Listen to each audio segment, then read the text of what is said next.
Hi everyone, welcome to TGPSC exams. మనం previous వీడియోలో తెలంగాణ ఆది హిందూ ఉద్యమంలో భాగంగా 40 బిట్స్ దాకా కవర్ చేసామండి. ఈ వీడియోలో మనం 41 బిట్ నుంచి డిస్కస్ చేస్తాం. 41 బిట్ వచ్చేసరికి మనకి అంబేద్కర్ యూత్ లీగ్ ఏర్పాటు ఎప్పుడు జరిగింది? 1936లో ఏర్పాటు జరిగింది. ఏంటండి అది? అంబేద్కర్ యూత్ లీగ్ ఏర్పాటు 1936లో ఎవరు ఏర్పాటు చేశారండి? మనకి బిఎస్ వెంకట్రావు ఏర్పాటు చేశాడు. నెక్స్ట్ బిట్ వచ్చేసరికి మనకి Hyderabad state depressed classes association మనకి ఏ సంవత్సరంలో ఏర్పాటు చేయబడిందంటే 1938లో ఏర్పాటు చేయబడిందండి. ఏంటది? Hyderabad state depressed classes association ఏ సంవత్సరంలో అండి? 1938లో. నెక్స్ట్ బిట్ వచ్చేసరికి మనకి నిజాం చేత దేశంలో ఫస్ట్ టైం మనకి ₹1,00,00,000 షెడ్యూల్డ్ కులాల ట్రస్ట్ ఫండ్ ఏర్పాటు చేయించింది ఎవరు అని అంటే మనకి ఈ బిఎస్ వెంకట్రావు అండి. ఏంటి ఏంటి ఏర్పాటు చేసించాడు షెడ్యూల్డ్ కులాల ట్రస్ట్ ఫండ్? ఎంత అమౌంట్‌తో అంటే ₹1,00,00,000 అండి. సో ఈ దేశంలోనే మొదటిసారి ఇలా షెడ్యూల్డ్ కులాల కోసం, షెడ్యూల్డ్ కులాల అభివృద్ధి కోసం ఏర్పాటు చేయబడిన ట్రస్ట్ ఫండ్ అండి ఇది. షెడ్యూల్డ్ కులాల ట్రస్ట్ ఫండ్ ఎంత అమౌంట్‌తో అంటే ₹1,00,00,000 చేశారనేది గుర్తుంచుకోవాలి. సో అంతేకాకుండా ఈయన ఇంకా ఆది హిందూ లైబ్రరీని కూడా ఏర్పాటు చేశాడు ఈ బిఎస్ వెంకట్రావు అని గుర్తుంచుకోవాలి. నెక్స్ట్ బిట్ వచ్చేసరికి మనకి ఈయన యొక్క పదవులు చూసుకుంటే కనుక మనము 1938లో సికింద్రాబాద్ కంటోన్మెంట్ బోర్డు సభ్యునిగా ఎన్నికయ్యాడండి 1938లో. తర్వాత నెక్స్ట్ ఇయర్ 1939లో ఈయన హైదరాబాద్ మున్సిపల్ కౌన్సిలర్గా కూడా పనిచేశాడు. నెక్స్ట్ 1946లో హైదరాబాద్ శాసనసభ ఎమ్మెల్యేగా పనిచేశాడు. 1947లో మీర్ లాయక్ ఆలి మంత్రివర్గంలో ఈయన విద్యాశాఖ మంత్రిగా కూడా పనిచేశాడు. ఎవరు? బిఎస్ వెంకట్రావు. తర్వాత 1952లో రాజ్యసభ సభ్యునిగా కూడా ఎన్నుకోబడ్డాడండి. సో ఇవన్నీ మన బిఎస్ వెంకట్రావు పోషించిన పదవులను గుర్తుంచుకోవాలి. నెక్స్ట్ బిట్ 45 వచ్చేసరికి బిఎస్ వెంకట్రావు సేవలకు మెచ్చి నిజాం ఇతనికి ఇచ్చిన బిరుదు ఏంటి? ఏం బిరుదు ఇచ్చాడు ఈయనకి? ఈయన చేసిన సేవలకు మనకి మెచ్చి ఎవరిచ్చారు అంటే నిజాం ఇచ్చాడండి. ఏ బిరుదు ఇచ్చాడంటే ఖుస్రూ-ఈ అలీం అనే బిరుదు ఇచ్చాడు. ఖుస్రూ-ఈ అలీం అనే బిరుదు ఎవరిచ్చారు అంటే నిజాం ఇచ్చాడు. ఎవరికి? బిఎస్ వెంకట్రావుకి. నెక్స్ట్ బిట్ వచ్చేసరికి మనకి ఎంఎల్ ఆదయ్య గురించి నెక్స్ట్ బిట్ నుంచి డిస్కస్ చేసుకుంటామండి. ఎంఎల్ ఆదయ్య గురించి ఇంపార్టెంట్ బిట్స్ ఏంటంటే మనకి దళిత భీష్ముడని ఎవరిని అంటారు? సో దళిత భీష్ముడని ఎవరిని అంటారండి? ఈ ఎంఎల్ ఆదయ్యనే అంటారు. మరి ఎందుకంటారు? ఈయన ఏం చేశాడు దళితుల కోసం అని అంటే నెక్స్ట్ బిట్లో ఆది హిందువుల కోసం ఈయన సికింద్రాబాద్లో సర్ విలియం బార్డర్ పాఠశాల స్థాపించాడు. సో ఈ పాఠశాల ఎవరి కోసం స్థాపించాడండి? సర్ విలియం బార్డర్ పాఠశాల ఆది హిందువుల కోసం స్థాపించాడండి. ఎక్కడ స్థాపించాడంటే మనకి సికింద్రాబాద్లో స్థాపించాడు. ఏ సంవత్సరంలో అంటే 1906లో స్థాపించాడు. మరి ఈ పాఠశాలకి భూదానం చేసింది ఎవరు? భూమిని ఎవరు దానం చేశారంటే విలియం బాటర్ అండి. సో ఆయన పేరు మీదనే మనకి సర్ విలియం బాటర్ పాఠశాల అనేది ఏర్పాటు చేయబడింది. ఈయన ఏర్పాటు చేశాడు. భూదానం ఎవరు? విలియం బాటర్ చేశాడు. తర్వాత కాలంలో ఈ పాఠశాలకు పేరు ఎంఎల్ ఆదయ్య ఉన్నత స్మారక పాఠశాలగా పేరుగాంచిందండి. అంటే ఈ సర్ విలియం బాటర్ పాఠశాలనే మనకి ఎంఎల్ ఆదయ్య ఉన్నత స్మారక పాఠశాలగా పేరుగాంచింది. పేరు మార్చబడింది అనేది గుర్తుంచుకోవాలి. సో ఎవరినండి దళిత భీష్ముడు అని అంటారు? ఎంఎల్ ఆదయ్యని. ఈయన ఏం చేశాడంటే ఆది హిందువుల కోసం సర్ విలియం బాటర్ పాఠశాల స్థాపించాడు 1906లో. ఎక్కడ అంటే సికింద్రాబాద్లో. నెక్స్ట్ మనకి ఎంఎల్ ఆదయ్య తర్వాత ఇంకో ఇంపార్టెంట్ వ్యక్తి పీసిరి వీరన్న అండి. ఈయన కూడా దళితుల కోసం ఎన్నో డెవలప్మెంట్ కార్యక్రమాలు చేపట్టాడండి. అందులో ముఖ్యంగా మనకి 48 బిట్ వచ్చేసరికి గాంధీజీ హైదరాబాద్ పర్యటనలో ఉన్నప్పుడు, హైదరాబాద్ పర్యటనకు వచ్చినప్పుడు ఎవరు? గాంధీజీ ఏ సంవత్సరంలో వచ్చాడంటే 1937లో వచ్చాడండి. ఆయన హైదరాబాద్లో పర్యటించినప్పుడు హరిజన పదాన్ని వాడాడండి. సో ఎవరు? గాంధీజీ హరిజన పదాన్ని వాడితే ఆ పదాన్ని వ్యతిరేకించి హరిజన పదాన్ని వ్యతిరేకించి మేము ఆది హిందువులము అని అన్నది ఎవరు అని అంటే మనకి పీసిరి వీరన్న అండి. ఈయన యొక్క గొప్పతనం ఏంటంటే ఈయన వెట్టి చాకిరికి వ్యతిరేకంగా అనేక కార్యక్రమాలు చేపట్టాడు. వెట్టి చాకిరిని వ్యతిరేకించాడు పీసిరి వీరన్న. సో ఈయన ఏంటంటే గాంధీజీ హరిజన పదాన్ని వాడితే ఆ పదాన్ని వ్యతిరేకించి మేము ఆది హిందువులం అని పేర్కొన్నది ఎవరు? పీసిరి వీరన్న. నెక్స్ట్ మనము తెలుసుకునే ఇంపార్టెంట్ వ్యక్తి బి శ్యామ్ సుందర్ అండి. ఈయన కూడా దళితుల అభ్యున్నతి కోసం అనేక కార్యక్రమాలు చేపట్టాడు. అనేక విధాలు కృషి చేశాడు కాబట్టి ఈ వి శ్యామ్ సుందర్ గురించి మనం 49 బిట్ నుంచి డిస్కస్ చేస్తాం. 49 బిట్ వచ్చేసరికి మనకి 'దే బర్న్' గ్రంథం రచయిత ఎవరు? 'దే బర్న్' గ్రంథాన్ని ఎవరు రచించారంటే బి. శ్యామ్ సుందర్ అండి. ఈ 'దే బర్న్' గ్రంథం దేని గురించి చెప్తుందనంటే హైదరాబాద్‌లోని దళితుల స్థితిగతులను తెలియజేసేదే ఈ 'దే బర్న్' గ్రంథము. దీని యొక్క రచయిత వచ్చేసరికి మనకి B. Shyam Sundar. Next bit వచ్చేసరికి మనకి బత్తుల శ్యామ్ సుందర్ దళితోద్యమ ప్రవేశాన్ని 'రెడ్ లెటర్ డే'గా అభివర్ణించింది ఎవరు? సో, ఈ బత్తుల శ్యామ్ సుందర్ అనే ఈ బి. శ్యామ్ సుందరే బత్తుల శ్యామ్ సుందర్ అండి. ఈయన దళితోద్యమంలో ప్రవేశించినప్పుడు ఆయన ప్రవేశాన్ని 'రెడ్ లెటర్ డే'గా అభివర్ణించింది ఎవరు అనంటే పిఆర్ వెంకటస్వామి.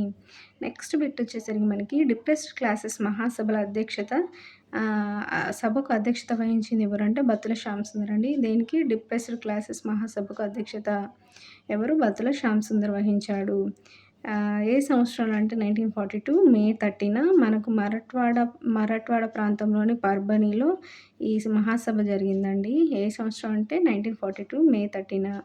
నెక్స్ట్ బిట్ వచ్చేసరికి మనకి పీపుల్స్ ఎడ్యుకేషన్ ట్రస్ట్‌కి నిజాంను ఒప్పించి 5,00,000 రూపాయలు కేటాయించడంలో శ్యామ్ సుందర్ ముఖ్య పాత్ర పోషించాడు. సో, పీపుల్స్ ఎడ్యుకేషన్ ట్రస్ట్‌కి నిజాం చేత 5,00,000 రూపాయల విరాళం ఇప్పించాడండి ఈ శ్యామ్ సుందరు. మరి ఈ పీపుల్స్ ఎడ్యుకేషన్ ట్రస్ట్ ఎవరు స్థాపించారు అనంటే మనకి ఈ ట్రస్ట్‌ని ఔరంగాబాద్‌లో బిఆర్ అంబేద్కర్ స్థాపించారండి. సో, బిఆర్ అంబేద్కర్ స్థాపించినటువంటి ఈ పీపుల్స్ ఎడ్యుకేషన్ ట్రస్ట్‌కి మనకి ఈ శ్యామ్ సుందర్ నిజాంను ఒప్పించి 5,00,000 రూపాయల విరాళం ఇప్పించాడనేది ఇక్కడ మనం గుర్తుంచుకోవాలి. ఎక్కడ ఏర్పాటు చేయబడిందంటే ఈ ట్రస్ట్ ఔరంగాబాద్‌లో ఏర్పాటు చేయబడింది. నెక్స్ట్ బిట్ వచ్చేసరికి మనకి ప్రత్యేక నిజాం రాష్ట్ర సాధనకై నిజాం ప్రభుత్వ ప్రతినిధిగా ఫ్రాన్స్‌కి వెళ్ళాడు. సో, మనకి నిజాం రాష్ట్ర సాధనకి అంటే ప్రత్యేక నిజాం రాష్ట్ర సాధన కోసమై మనకి నిజాం ప్రభుత్వ ప్రతినిధిగా ఎవరెవరు ఫ్రాన్స్‌కి వెళ్లారు అంటే ఈ శ్యామ్ సుందర్ వెళ్ళాడు. ఆ శ్యామ్ సుందర్‌తో పాటు మొయినీ నవాజ్ జంగ్ ప్లస్ జహీర్ అహ్మద్ ముగ్గురు కలిసి మనకి ఫ్రాన్స్‌కి నిజాం ప్రభుత్వ ప్రతినిధిగా ఎళ్లారండి. దేనికోసం ఎళ్లారంటే ప్రత్యేక నిజాం రాష్ట్ర సాధన కోసమై వీళ్ళు వెళ్లారు. అంతేకాకుండా మనకు శ్యామ్ సుందర్ గొప్పతనం ఏంటంటే ఈయన ఐక్యరాజ్య సమితిలో అంతేకాకుండా అంతర్జాతీయ వేదికలపైన దళితుల స్థితిగతులపైన చర్చించాడండి. సో, చాలా మిగతా నాయకులకి ఈయనకి తేడా ఏంటంటే మనకి మిగతా దళిత నాయకులకి శ్యామ్ సుందర్‌కి తేడా ఏంటంటే శ్యామ్ సుందర్ మనకి ఈ దళితుల సమస్యలను మనకి ఇంటర్నేషనల్ స్థాయిలో గూడా తీసుకెళ్ళి ఇంటర్నేషనల్ స్థాయిలో గూడా దీన్ని హైలైట్ జేసి చర్చించాడండి. మిగతా వాళ్ళు లోకల్‌గా కొంతమంది నేషనల్‌గా కృషి చేశారు. కానీ ఈయన ఇంటర్నేషనల్ లెవెల్‌లో గూడా మనకి దళితుల గురించి దళితుల స్థితిగతుల గురించి, దళితుల సమస్యల గురించి చర్చ లేవనెత్తాడనేది మనం గుర్తుంచుకోవాలి. ఎవరు? ఈ B. Shyam Sundar. Next bit వచ్చేసరికి మనకి 1954లో ఆల్ ఇండియా డిప్రెస్డ్ క్లాసెస్ అసోసియేషన్‌కి అధ్యక్షుడిగా శ్యామ్ సుందర్ ఉన్నాడండి. ఆల్ ఇండియా డిప్రెస్డ్ క్లాసెస్ అసోసియేషన్‌కి అధ్యక్షుడు శ్యామ్ సుందర్ ఉన్నాడు. ఏ సంవత్సరంలో అంటే 1954లో. అంతేకాకుండా ఈయన అంబేద్కర్ విగ్రహాలను ప్రతిష్ఠించే కార్యక్రమం తీసుకున్నాడండి. ఎక్కడి నుంచి ప్రారంభించాడు ఈ అంబేద్కర్ విగ్రహాలను ప్రతిష్ఠించే కార్యక్రమం ఎక్కడి నుంచి ప్రారంభించాడంటే బీదర్ నుంచండి. నెక్స్ట్ మనము తెలుసుకునే ఇంపార్టెంట్ వ్యక్తి పిఆర్ వెంకటస్వామి అండి. సో, ఈ పిఆర్ వెంకటస్వామి గురించి ఇప్పుడు 55 బిట్ నుంచి డిస్కస్ చేస్తాం. 55 బిట్ వచ్చేసరికి తెలంగాణలోని దళితోద్యమాన్ని సంకలనం చేసింది ఎవరు? సో, తెలంగాణలోని దళిత ఉద్యమాన్ని సంకలనం చేసింది ఈ పిఆర్ వెంకటస్వామి అండి. ఈయన ఏ గ్రంథం రాశాడంటే 'అవర్ స్ట్రగుల్ ఫర్ ఎమాన్సిపేషన్' అనే గ్రంథాన్ని రచించాడు. So, 'our struggle for emancipation' అనే గ్రంథం యొక్క రచయిత ఎవరు? పిఆర్ వెంకటస్వామి. ఇక్కడితో మనకు ఇంపార్టెంట్ దళిత నాయకుల తెలంగాణలోని దళిత నాయకుల గురించి మనం డిస్కస్ చేసామండి. సో, అంతేకాకుండా మన దళితులకు సంబంధించిన పత్రికలను కూడా మనం డిస్కస్ చేస్తాం 57 బిట్ నుంచి.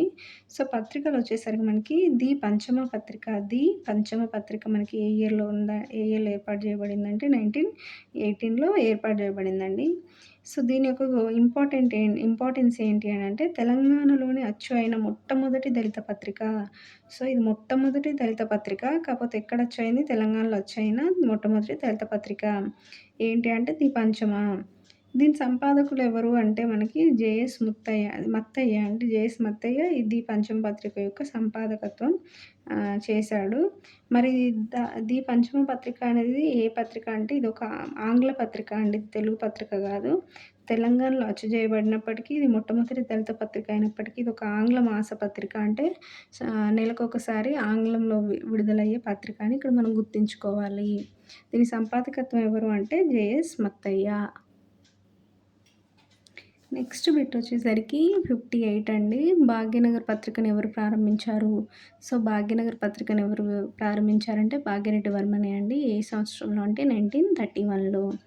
ఈ 1937లో భాగ్యనగర్ పత్రిక ఆది హిందూ పత్రికగా మారింది అనేది ఇక్కడ గుర్తుంచుకోవాలి. 31లో ఏర్పాటు చేసినప్పుడు ఇది భాగ్యనగర్ పత్రికే అండి.